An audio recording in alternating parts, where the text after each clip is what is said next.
Organizational culture can be an advantage or a liability. First, let's look at some of the functions of culture. Then we'll cover some limitations on the next slide. Because every organization's culture is unique, it functions as a distinguishing factor. It allows companies to set themselves apart from other companies in the same industry. If they do it well, it can give them an advantage when it comes to recruiting and retaining top talent. Culture also unites organizational members around a shared identity.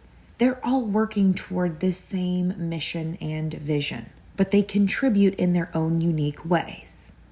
Shared perceptions and shared identity then increase the commitment of individual members. Their commitment to their work group, and to the organization as a whole.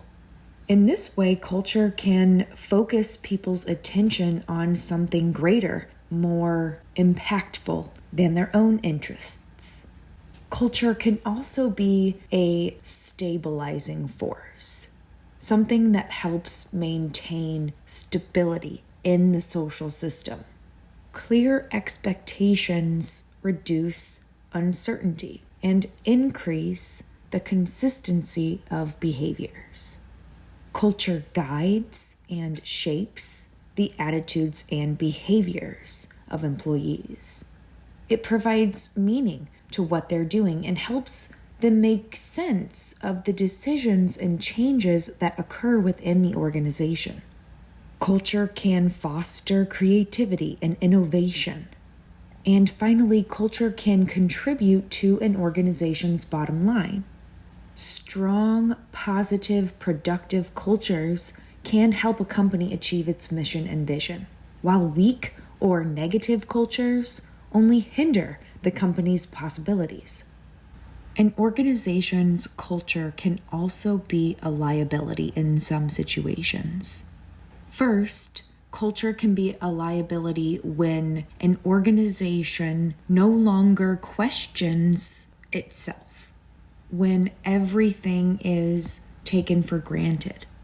Although the expectations may be clear, the organization isn't growing or improving. Second, culture can be a liability when the shared values are not useful to the organization's mission, vision, strategy, goals. In this way, the culture can actually become a barrier to success, to change. When the leaders want to make a drastic change to the organization, the old ways of thinking are going to be difficult to change. Culture can also be a liability when it creates a barrier to diversity. Strong cultures put pressures on individual members to fit in and assimilate, which can discourage diversity of thought, the very thing we're trying to cultivate.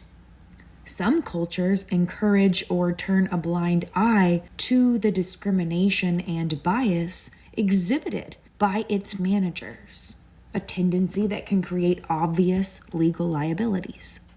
Fourth, negative cultures can be toxic, a force that quickly spreads throughout the organization from top to bottom, from bottom to top.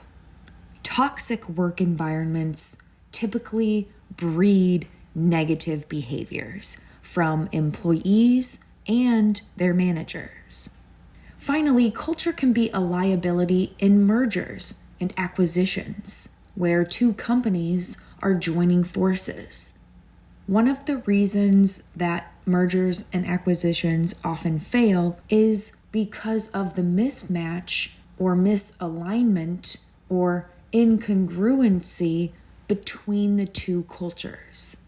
They each have their own way of doing things, and those ways don't mesh very well.